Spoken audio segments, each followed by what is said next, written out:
अल्हम्दुलिल्लाहि रब्बिल आलमीन अस्सलातु वस्सलामु अला रसूलिहिल करीम। अस्सलामु अलैकुम नाज़रीन इकराम। इस्लामिक लॉ ऑफ इनहेरिटेंस का ये एपिसोड नंबर 16 है, क्विटिंग ऑफ एन हेयर पर, यानी अगर कोई वारिस हक़ मीरास से दस्तबरदार हो जाना चाहे तो इस सिचुएशन को कैसे हैंडल करना चाहिए, ये देखेंगे हम इस वीडियो में। क्विटिंग ऑफ एन हेयर यानी वारिस का हक़ मीरास से दस्तबरदार होना। If any heir is willing to quit from the panel of the legal heirs partially or completely, then the process of quitting is termed as takharuj। यानी अगर कोई भी वारिस वुरसा की सफ से निकलना चाहे या तो मुकम्मल तौर पर या जुज़वी तौर पर, तब इस तरह के प्रोसेस को तखारुज कहते हैं।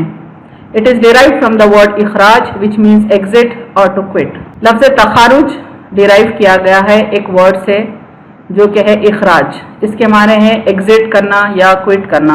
इन case of such an exit of any heir, primarily his और her share shall be separated while distributing assets. यानी ऐसे केस में जब कोई वारिस अपने शेयर को छोड़ रहा है तब उसके शेयर को पहले सेपरेट कर देना चाहिए।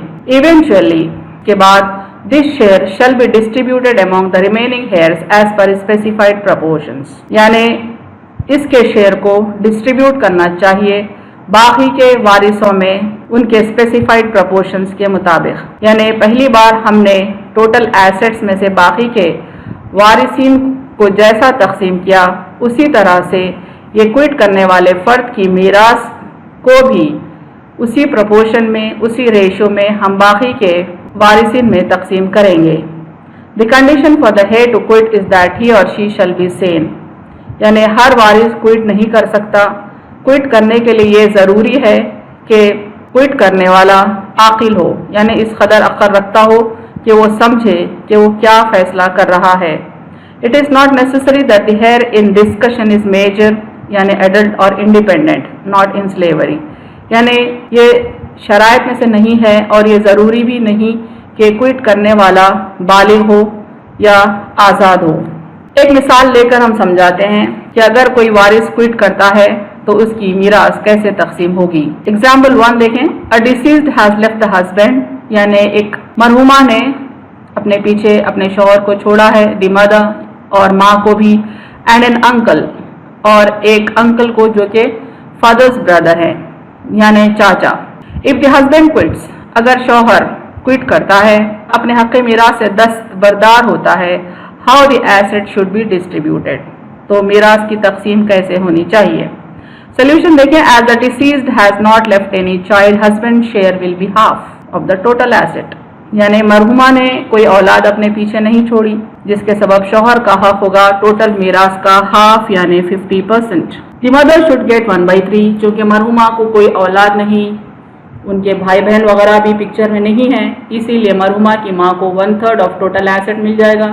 The father's brother is a residuary, यानी चाचा रेसिडियरी है और बाकी माल चाचा को जाएगा। Hence will get residue। Residue को हम x लिख रहे हैं और x को हम कंप्यूट करते हैं तो वो होता है 1/6 of total. As the husband is quitting, the husband share that is half should be distributed between mother and uncle in 2:1 ratio as shown in figure 1।